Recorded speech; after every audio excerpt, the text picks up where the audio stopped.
오늘 아침에 우리에게 주시는 하나님 말씀은 로마서 8장 26절부터 7절까지 말씀입니다. 이와 같이 성령도 우리의 연약함을 도우시나니 우리는 마땅히 기도할 바를 알지 못하나 오직 성령이 말할 수 없는 탄식으로 우리를 위하여 친히 간구하시느니라. 마음을 살피시는 이가 성령의 생각을 아시나니 이는 성령이 하나님의 뜻대로 성도를 위하여 간구하심이니라. 아멘. 사도 바울이 그리스도인으로서 우리가 살아가는 데 있어서 가장 결정적인 역할을 하는 분이 성령님이다 라고 이 8장 앞부분에서 말씀을 했습니다. 성령이 내 안에 오시면 나로 하여금 이때까지 묶여 있었던 죄의 권세로부터 나를 풀어주시죠. 그래서 이제는 육체의 요구를 쫓아 살지 않고 성령의 인도하심을 따라 살 수 있도록 이끌어 주십니다. 그래서 성령의 9가지 열매가 예수를 믿는 사람 안에서는 차곡차곡 맺혀지게 됩니다. 사랑과 희락과 화평과 오래 참음과 자비와 양선과 충성과 온유와 절제, 예수를 믿는 사람 안에서 맺어지는 성품의 열매입니다. 성령께서 이 삶을 살도록 이끌어 주시는 거예요. 자기 안에 갇혀 있으면서 자기만 보이고 자기의 욕구만 커 보이고 자기의 욕망만 예민하게 감지되었던 사람이 성령께서 내 안에 오시게 되면 다른 사람의 아픔이 조금씩 느껴지기 시작하고 만져지기 시작합니다. 영적으로 깨어난 것입니다. 우리가 영적으로 깨어났다라는 것이 보통 하나님의 영음을 듣고 어떤 말씀에 민감하게 반응하는 것만을 생각합니다만, 사도 바울은 피조물의 탄식, 나와 다른 형제 자매들의 아픔이 민감하게 느껴지는 것, 이거 영적으로 깨어나는데 굉장히 소중한 부분인 것을 얘기를 합니다. 이것이 더 확장되는 거죠. 그래서 세계가 당하는 고통과 탄식이 느껴지게 되는 것입니다. 나아가서 말 못하는 생명의 탄식이 느껴지는 것, 이거 다 성령이 내 안에 오셔서 하시는 일입니다. 그러니까 이 성령이 나로 하여금 하나님의 자녀로서 당신의 구속사역에 동참해서 살아가도록 이끌어 주시는 것입니다. 그렇다고 모든 문제가 성령을 통해 다 해결된 것은 아닙니다. 나는 여전히 연약해요. 여전히 내 몸의 한계에 갇혀서 살아가고 있습니다. 그렇기 때문에 하나님의 일을 하다가 버겁기도 하고 또 힘에 부치기도 합니다. 어느 순간에는 사명의 줄을 탁 놓아버리고 싶은 그런 유혹을 받기도 합니다. 고무줄을 팽팽하게 잡아당기고 있는데 그것을 그냥 놓고 싶은 그런 마음이 한 번씩 찾아오는 것과 마찬가지입니다. 뭘 뜻하냐? 그리스도인은 하나님의 자녀이고 성령의 사람이지만 여전히 연약하다는 뜻입니다. 그때 성령께서 또 나를 위해서 일해 주신다는 거예요. 뭡니까? 26절 말씀입니다. 이와 같이 성령도 우리의 연약함을 도우시나니. 우리의 연약함을 도와주시는 성령이 내 안에서 하시는 아주 중요한 사역이지요. 잘할 때는 격려해 주시고 잘못했을 때는 꾸짖어 주시고 책망해 주시고 길이 보이지 않으면 길을 보여주시고 낙심할 때는 용기를 주시고 이런 것들 성령께서 하시는 일입니다. 근데 이런 것보다도 한 차원 더 깊은 차원에서 일어나는 성령의 일이 있습니다. 뭐냐? 성도의 연약함이 바닥에까지 이르렀을 때 성령님이 일하세요. 거기 보시면 26절에 성령도 우리의 연약함을 도우시나니 뭐라 그랬습니까? 우리는 마땅히 기도할 바를 알지 못하나. 성도의 신앙이 바닥을 내리치게 되었을 때, 그래서 어떻게 살아야 될지를 모르게 될 때 마땅히 기도할 바를 알지 못하게 됩니다. 기도를 놓치게 되는 것입니다. 무엇을 빌어야 될지, 무엇을 구해야 될지 도대체 감이 오지 않습니다. 완전히 길을 잃어버린 것 같은 거예요. 눈을 떠보니까 내가 너무너무나 낯선 곳에 지금 내어 던져져 있는 것 같아요. 너무나 낙심해서 어디를 향해 지금 내가 가고 있는지 전혀 보이지를 않는 것입니다. 성도님들은 인생 살다가 이런 경험이 없습니까? 저는 몇 차례 있었습니다. 최근으로 생각하면 이제 거의 3년이 다 돼가네요. 성도님들 세문안교회 와서 시술하러 들어갔다가 죽다가 살아났는데 길이 그냥 밑으로 쑥 빠져버린 것 같더라고요. 길이 보일 때 기도가 보이는 거죠. 길이 명료할 때 기도도 명료해지고 힘이 생기는 것입니다. 그런데 마치 아스팔트 길이 밑으로 쑥 빠져버린 것처럼 길이 앞에서 뚝 끊어져 버린 것 같습니다. 기도할 바를 알지 못하는 것입니다. 예수님이 십자가에 매달려 돌아가셨을 때 베드로가 아마도 그랬을 것입니다. 길이 끊어져 버렸다. 저분 만나서 내 인생의 길이 명료하게 보여서 여기까지 왔는데 그분이 그렇게 해서 인생을 마무리하셨을 때 자기에게는 앞에 길이 보이지를 않습니다. 마땅히 빌 바를 알지 못하는 거지요. 코로나로 인해서 사업이 무너져 내리고 사랑하는 자녀가 아침에 나갔다가 저녁에 싸늘한 시신이 되어서 내게 돌아오고 인생의 소망이 보이지 않고 이거 다 마땅히 빌 바를 알지 못하는 것입니다.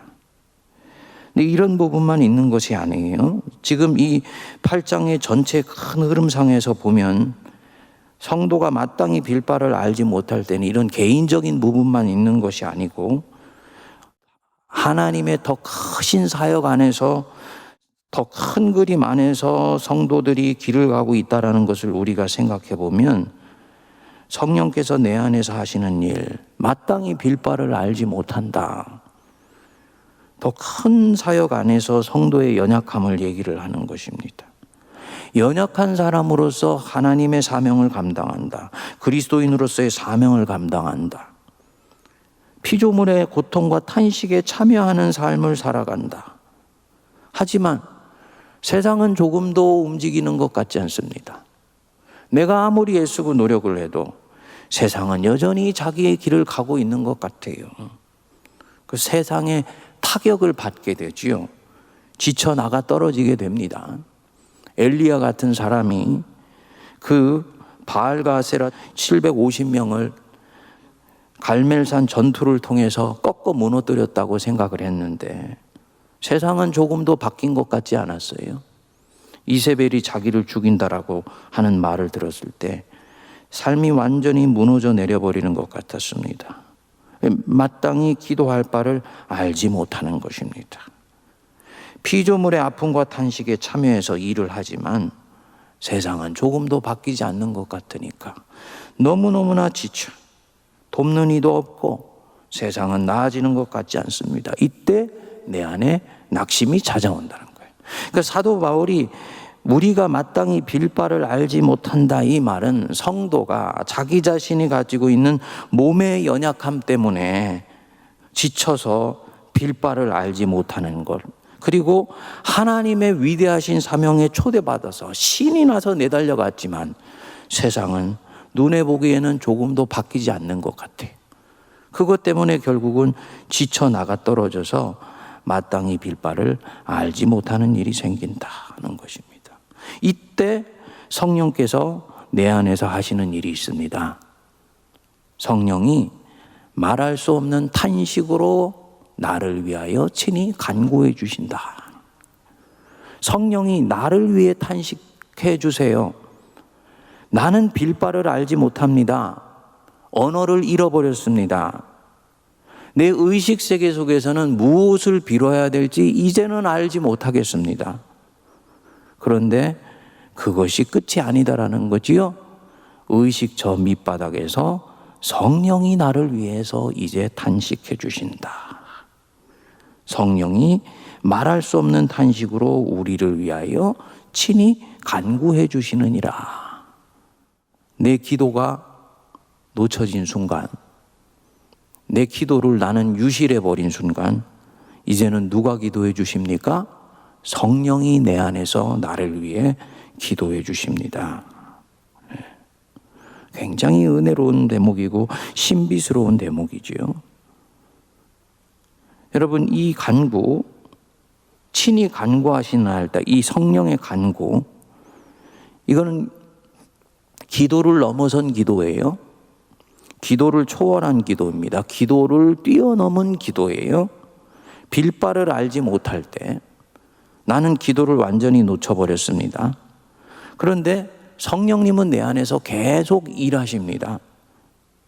성령님이 내 안에서 계속 일하시게 하여서 결국은 다시 기도를 회복하고 기도 제목을 찾아내게 되고 밑으로 빠져버린 것 같았던 그 길이 다시 보이도록 인생이 기사회생하는 단 한 가지 조건만 내가 가지고 있으면 됩니다. 내가 할 일은 단 하나예요. 믿음만 포기하지 마십시오. 요 믿음만 포기하지 않으면 돼. 하나님을 향해 가진 나의 시선. 사실은 이 시선, 이때까지 이 시선은 빌바를 알지 못하기 전까지의 이 시선은 소망에 가득 찼어요. 희망이 있었습니다. 그분을 만나고 그분과 눈빛이 마주친다는 이 자체로 나는 가슴이 설레었습니다. 그런데 어느 순간 마땅히 기도할 바를 알지 못합니다. 사실은 이 시선도 거둬들이고 싶은 유혹이 찾아오죠. 그분이 더 이상 능력도 없고 힘도 없고 그렇기 때문에 내게 매력도 없는 것처럼 느껴지는 거예요. 그렇지만 그럴 때일수록 내가 할 일은 하나예요. 하나님을 향해서 계속 시선을 고정하고 믿음만 내가 포기하지 않으면, 하나님을 향한 믿음만 포기하지 않으면 이때는 성령께서 나를 위해서 탄식해 주십니다. 간구해 주세요. 그러니까 성도가 할 일은 하나님 앞에 나와 있기만 하면 되는 것입니다. 뭘 제대로 기도하려고 하시지 않으셔도 돼요. 그냥 이 예배당에 나와서 아이고 주님, 아이고 주님 하고 그 부스러진 단어의 파편만 주님 앞에 내놓아도요, 주님이 우리를 불쌍히 여겨주십니다. 그리고 그때는 주님이 우리를 굉장히 귀하게 여겨주세요. 아무개야, 네가 지금 너무너무나 힘들어서 나를 향해서 시선을 고정할 수 있는 그 힘도 없을 텐데 고맙게도 네가 나를 향해 계속 믿음을 갖고 있구나. 너 참 장하다. 너 참 훌륭하다. 우리 주님이 격려해 주십니다. 그리고는 내 기도에, 내 영혼의 탄식에 귀를 기울여 주세요. 그래서 나와 이때 하나님 사이를 연결해 주시는 분이 누굽니까? 바로 이 성령님입니다. 그래서 뒤에 나오죠. 27절에 마음을 살피시는 이, 우리 하나님이시죠.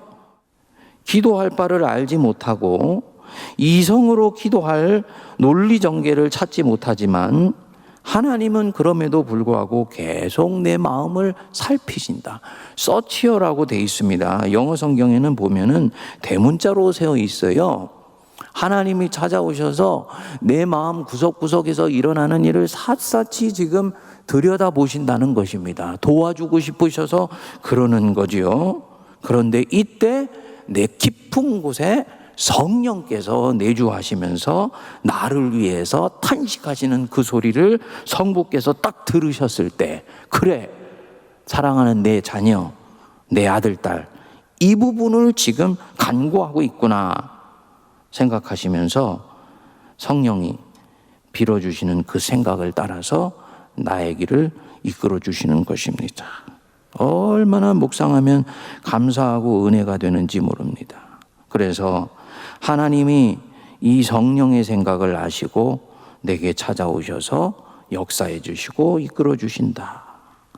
마음을 살피시는 이가 성령의 생각을 아시나니 이는 성령이 하나님의 뜻대로 성도를 위하여 간구하심이니라. 베드로가 길을 잃어버렸습니다. 예수님을 부인했을 때 그는 더 길을 잃어버리게 됩니다. 예수님이 십자가에 못 박혀 죽으셨다는 것은 밖으로 길이 보이지 않는 거예요. 그토록 사랑했던 자기의 주님을 자기 입으로 3번 부인했다는 것은 안으로부터 길이 무너져 버렸다는 것을 얘기를 합니다. 밖에 길이 보이지 않는다 할지라도 마음의 중심이 잡혀 있다면 길은 여전히 시간이 지나면서 보이는 거지요. 그런데 이 베드로의 경우는 밖으로도 길이 허물어져 버렸고 안으로부터도 자기가 자기 자신을 보듬을 수 있는 힘이 전혀 없어요. 자기가 자기 스스로를 보면서 진절머리가 나는 바로 그런 상태가 되어버린 것입니다. 그런데 그때 이 베드로가 다시 일어났지요. 예수님이 그를 찾아오셔서 시몬아 시몬아 네가 나를 사랑하느냐 물어주시고 결국은 그를 일으켜 세워주셨어요. 성령이 오시기 전에 예수님이 우리를 위해서 이 일을 해주십니다. 그리고 이제 예수님이 그렇게 하늘로 올라가시고 난 뒤에는 보혜사 성령님을 통해서 똑같이 모든 하나님의 자녀에게 이렇게 작업을 하시고 길을 이끌어 주십니다. 베드로가 이후에 사명을 감당하다가 결국은 또다시 길을 놓쳐버리게 되었습니다. 로마에 대화재가 났어요. AD 50년경의 일이었습니다. 로마의 황제 네로는 그 화재의 원인을 로마에 있었던 그리스도인들에게 돌리고 정치적인 책임을 면하려고 합니다. 네로 황제의 주도하에서 기독교인이 대학살을 당하게 되었습니다. 바로 그때 이 사도 베드로가 로마에 있었던 것 같아요. 주변에 있는 사람들이 베드로에게 권면했지요. 베드로 사도 빨리 피신하셔야 됩니다. 당신은 해야 될 큰일이 있으니까 어서 이 로마를 떠나시오. 베드로 속에 있었던 성령님은 사실은 생각이 달라졌을 것입니다. 베드로는 여기에서 떨어지는 썩어지는 한 알의 밀알이 되어야 되는 거예요. 그렇지만 베드로는 두려움에 휩싸여서 안에 있는 성령의 탄식을 들을 수가 없었습니다. 로마를 빠져나와서 언덕을 넘어가려고 할 때 예수님을 만나게 되죠. 쿼바디스 도미네, 주님 어디로 가십니까? 예수님이 말씀하셨습니다. 나는 네가 버리고 온 저 로마에 다시 십자가에 못 박히러 간다. 그때 베드로는 자기가 어떻게 죽어야 될 것을 알게 되고 다시 도망 나왔던 로마로 돌아가게 됩니다. 그리고 예수님이 십자가에 못 박히신 그대로 나는 죽을 수가 없다. 나를 거꾸로 매달아 다오 하고 인생을 마무리합니다. 길을 놓쳐버렸을 때 성령께서 이끄시고 하나님이 이끄시는 그 길을 갈 수가 없을 때 결국은 성령이 말할 수 없는 탄식으로 그를 위해서 간구하시는 거예요. 저 베드로 저렇게 해서 인생 마무리하는 것 아닌데 그의 삶은 여기서 주님께 깨끗이 드리는 것으로 더 큰 열매와 결실을 거두는 것인데 탄식하고 탄식하시는 것을 하나님이 들으셔서 베드로에게 가장 아름다운 최후를 마칠 수 있도록 길을 열어 보여주시는 것입니다. 성도님들, 하나님을 사랑하고 하나님의 뜻대로 부르신 자 성령께서 오셔서 우리를 신실하게 이끌어 주시는 것 믿으시기 바랍니다. 우리가 할 일은 거듭 말씀드리지만 주님을 향한 믿음만 내려놓지 않으면 돼요. 주님이 오셔서 다 작업을 하십니다. 저는 그 3년 전에 그 일을 잊을 수가 없습니다. 돌이켜보면요. 어떻게 그 구덩이를 벗어날 수 있었는가 싶어요. 싱크홀처럼 아스팔트 길이 밑으로 쑥 빠져서 길이 보이지 않는데 희한하게도 그때 주님이 저를 통해서 하셨던 작업이 하나 있습니다. 다음에 되면 이제 우리 세문안교회가 입당은 해야 되는데 몸은 전혀 사실은 지난 일이지만 추스려지지 않았어요. 하지만 복귀해야 했습니다. 장로님들한테 9월 달에는 내가 복귀를 하겠다고 결심하고 나왔지요. 몸은 감당이 안 돼요. 근데 희한하게도요. 아침 예배를 인도하기 위해서 새벽 3시 반에 딱 앉아서 5시까지 그 묵상하는 창세기 묵상이었네. 1시간 반의 그 묵상이에요. 이때까지 한 번도 경험하지 못한 어마어마한 은혜의 시간인 거예요. 저는 항상 육신의 힘이 받쳐져야지 하나님의 역사가 일어난다고 생각했는데 그것도 사람의 생각이더라고요. 성령께서 일하시려고 하니까 육신의 연약함을 뛰어넘고 일하시는 놀라운 하나님의 은혜가 있었어요. 꼭 1시간 반 동안 묵상하는 그 묵상이 저로 하여금 하루의 사역을 감당하게 해줬습니다. 하루 사역 감당하고 다음날 새벽에 일어나면 또 하루 사역 감당하고 얼마나 그 시간이 달았는지. 근데 참 희한합니다. 이스라엘 백성들이 그 먹던 만나와 메추라기, 그 요단강 지나서 가나안 땅 딱 들어가니까 딱 끊어졌지 않습니까? 육신이 회복되어서 이제는 내 몸으로 감당할 만하다 싶을 때가 되니까 그 은혜도 딱 끊어지더라고요. 감사한 건 무슨 말씀이냐면요, 저는 그때 성령께서 말할 수 없는 탄식으로 저와 우리 성도들을 위해서 빌어주셨다고 믿습니다. 저를 사랑하셔서가 아니라 하나님이 우리 세모난교회를 너무너무나 사랑하셔서 부족한 종에게 은혜를 베푸시려고 그 말씀을 묵상하는 순간에 저는 빌바를 알지 못하고 묵상의 방향을 알지 못하지만 성령이 말할 수 없는 탄식으로 저를 위해서 빌어주시고 공동체를 위해서 빌어주시면서 오히려 그 어려운 시간을 믿음으로 이겨나갈 수 있도록 이끌어 주신 줄 믿습니다. 중요한 것은 하나님을 향한 우리의 시선, 우리의 믿음만 거두지 아니하고 부서진 언어의 파편일지라도 계속 주님 앞에 내어놓는 것입니다. 바로 그때 성령의 생각을 하시는 우리 하나님이 하나님의 뜻대로 성도들을 이끌어 주실 줄 믿습니다.